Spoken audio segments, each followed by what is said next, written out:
In many ways, Pompeo's trip to Pyongyang on Friday sets off a number of ticking clocks for both the White House and the North Korean leader. For Kim Jong-un, his window for offering anything other than tangible measures is closing. In the absence of public timelines over what he will or will not do, and when there is something of a hard deadline he will need to get ahead of, say North Korea experts, between now and the middle of August he has to do something substantive to show good faith, or we will reconvene the exercises, said David Maxwell, a retired U.S. Army Special Forces colonel and a fellow at the Institute of Korean American Studies. The August exercise, named Ulchi Freedom Guardian, had long been scheduled, and final planning with several nations' military forces was well underway when the White House decided to suspend it after the Singapore summit. Trump said North Korea considered the exercises to be provocative, and that suspending them was important while diplomacy appeared to be working. Last year, Ulchi Freedom Guardian involved 17,500 U.S. service members, with 3,000 coming from outside South Korea. The drills include practicing readiness under a scenario in which the Korean peninsula goes from peace to a crisis stage and then into open conflict, according to a defense official. This really puts Kim on the spot. He'll have to put up or shut up, Maxwell told CNN. If Pompeo brings back a declaration of North Korea's nuclear capabilities, where they are, and what they have, or at least an agreement to provide an accounting, that would be significant. If he gets blown off completely, then things are done. Bringing dead Americans home more than likely, however, is a scenario in which Kim sends Pompeo back to Washington with another vague promise, but with something else that may satisfy Trump in the short term: some of the remains of American troops killed during the Korean War. Trump had said that Kim committed to repatriating the remains shortly after the summit in June. When Pompeo testified before a Senate Appropriations Committee last month, he acknowledged that the transfer had yet to take place. "We are intent on denuclearization, make no mistake about it," Pompeo said. "But we are also intent on getting back as many remains of Americans as possible. We are dogged in trying to facilitate this as quickly as we can." Maxwell says North Korea's delay in returning the remains is not an act of good faith. North Korea has already damaged its reputation with the remains. They should have returned those immediately. I hear they have as many as thousands and they are simply holding them hostage.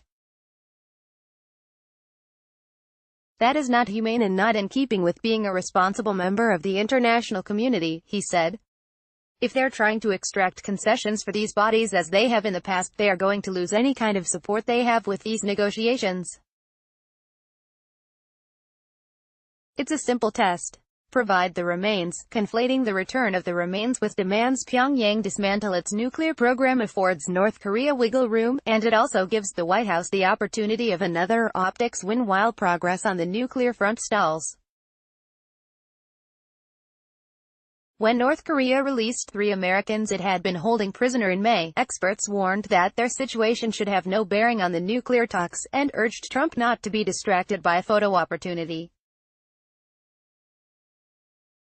Kim Jong-un, who has spoken in broad strokes about his ambitions for a denuclearized Korean peninsula, is looking for ways to manipulate the atmospherics in his favor, said Do-yeon Kim, visiting senior research fellow at the Korean Peninsula Future Forum in Seoul. Kim Jong-un has proven to be a savvy negotiator, and strategic and tactical thinker, she told CNN.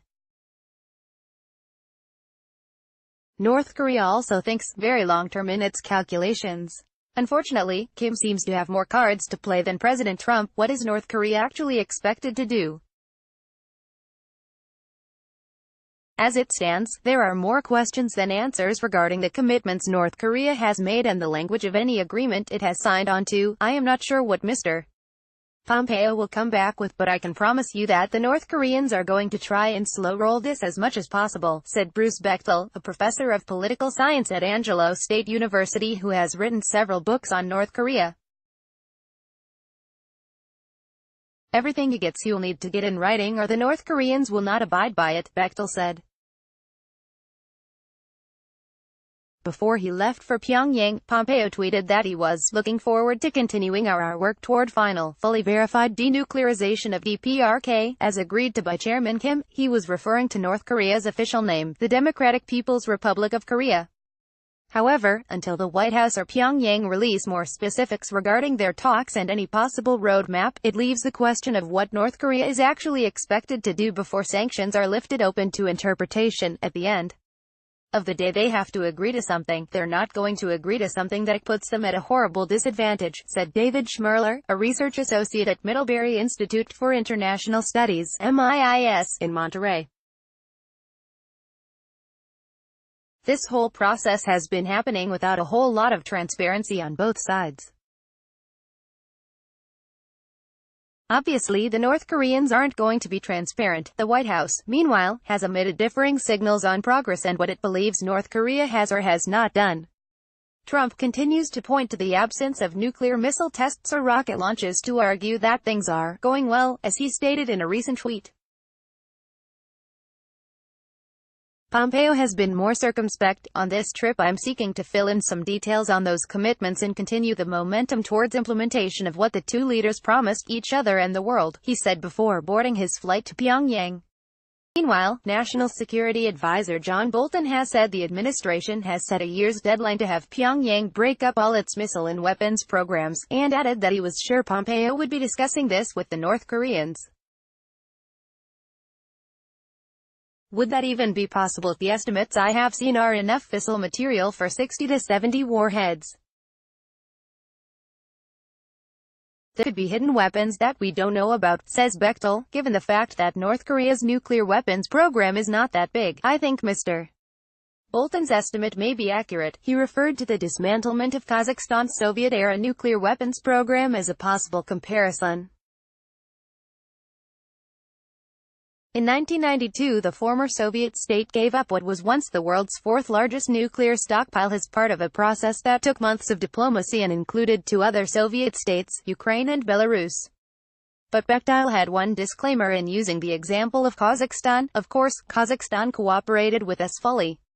And that leaves us with the biggest question of all: will North Korea cooperate, transparently, fully, and on a reasonable timeline?